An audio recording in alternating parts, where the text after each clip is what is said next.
بسم الله الرحمن الرحيم. اللهم صل على محمد وعلى آل محمد وبارك وسلم.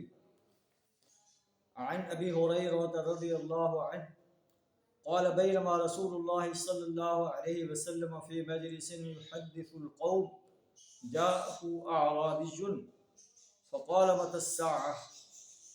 حضرت ابو ہریرہ رضی اللہ تعالیٰ عنہ بیان کرتے ہیں کہ نبی صلی اللہ علیہ وسلم ایک مجلس میں بیٹھے ہوئے تھے اور آپ مجلس کے ساتھیوں سے گفتگو فرما رہے تھے۔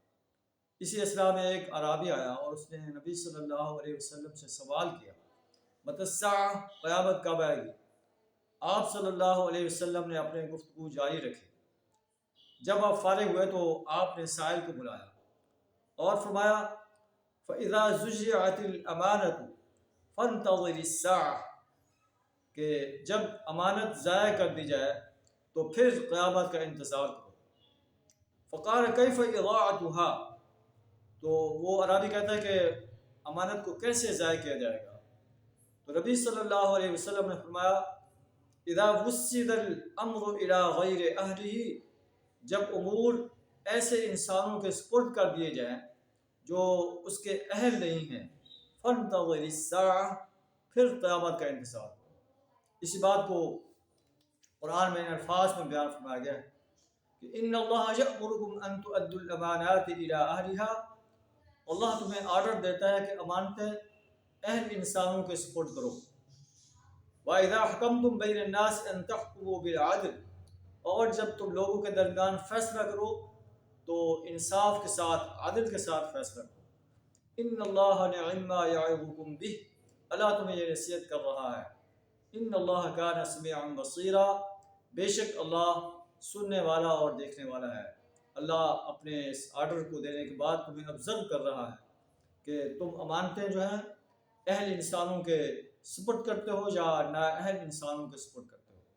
آئیے ہم بھی بحیثیت قوم جو ہے اپنا محاسبہ کریں کہ ہم نے اپنی امانتیں جو ہیں وہ اہل انسانوں کے سپرد کی ہیں یا نا اہل انسانوں کے سپرد کی ہیں۔ اگر اہل انسانوں کے سپرد کی ہیں تو انشاءاللہ ہمارے ملک میں خیر نازل ہوگی۔ اگر نا اہل انسانوں کے سپرد کر رہے ہیں، کرپٹ انسانوں کے، زانی اور شرابی انسانوں کے، قبضہ مافیا کے، اور جو ہے جو ملک کے وسائل کو لوٹ رہے ہیں ان کے سپرد کر رہے ہیں، تو اس کا بھی ہم سے حساب لیا جائے گا۔ اللہ تعالیٰ فرماتا ہے ان اللہ کان سمیعا بصیرا، اللہ تمہیں آرڈر دے کر جو ہے تمہاری باتوں کو سن رہا ہے اور تمہاری کارکردگی کو آبزرو کر رہا ہے۔ اس کا ہمیں یوم حساب پر جواب دینا ہوگا، اور جو ذمہ دار ہیں وہ بھی اللہ کی عدالت میں کھڑے ہو کر اپنے اپنی ذمہ داریوں کا حساب دیں گے۔ اللہ سے دعا کریں ہمیں اہل انسانوں کو ذمہ داریاں سپرد کرنے کی توفیق عطا فرمائے۔ نا اہل، کرپٹ اور زانی اور شرابی انسان، قبضہ مافیا والوں کو اور جو ملک کو لوٹنے والے ہیں، انہیں ذمہ داریاں دینے سے اپنی پناہ عطا فرمائے۔